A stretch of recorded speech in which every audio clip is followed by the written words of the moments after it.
What is Art? By Leo Tolstoy. Chapter 15. Art in our society has been perverted to such a degree that not only has bad art come to be counted as good, but the very notion of what art is has been lost. So before we can speak about the art of our society, we must first separate real art from counterfeit art. There is one certain mark that separates real art from the counterfeit, the infectiousness of art. Suppose a man does nothing on his own part, and does not alter his position in any way, and then reads, hears, or sees the work of another man, and experiences a state of soul that unites him with that man and with other people who take in the same object of art. Then the object that called up that state is a work of art.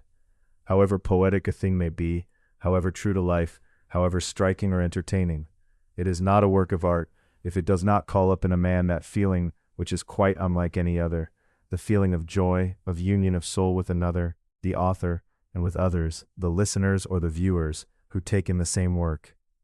It is true that this mark is an inward one. There are people who have forgotten what real art does, and who expect something quite different from art. In our society they are the great majority. Such people may well think that the feeling of diversion and mild excitement they get from counterfeits of art is the aesthetic feeling itself. You cannot argue them out of it, any more than you can argue a colorblind man out of his conviction that green is not red. Yet for people whose feeling for art has not been perverted and has not withered away, this mark stays perfectly clear, and it plainly distinguishes the feeling that art produces from every other feeling.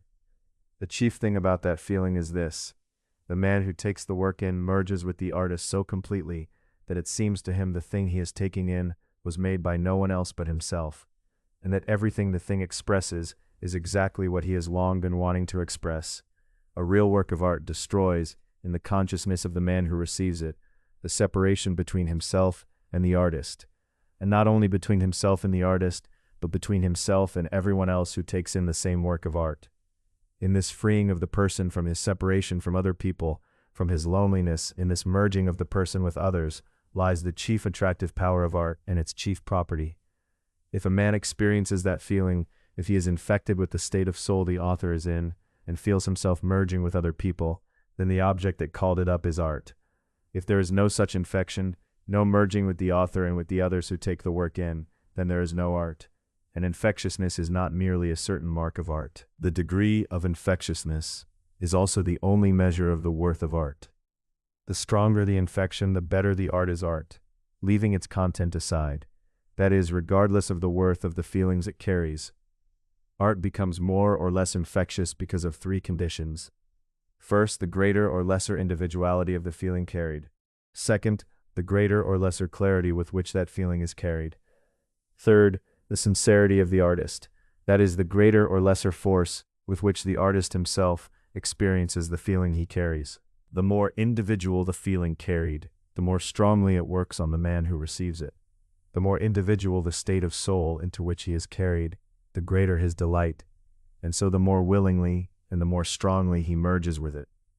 Clarity in the expression of feeling helps the infection, because the receiver, merging in his consciousness with the author, is the better satisfied the more clearly that feeling is expressed.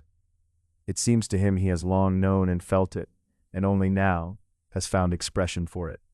But the thing that raises the degree of infection most of all is the degree of the artist's sincerity. As soon as the viewer, the listener, the reader, feels that the artist is himself infected with his own work, and writes, sings, or plays for himself, and not merely to have an effect on others, then that state of soul in the artist infects the receiver. And the reverse holds too.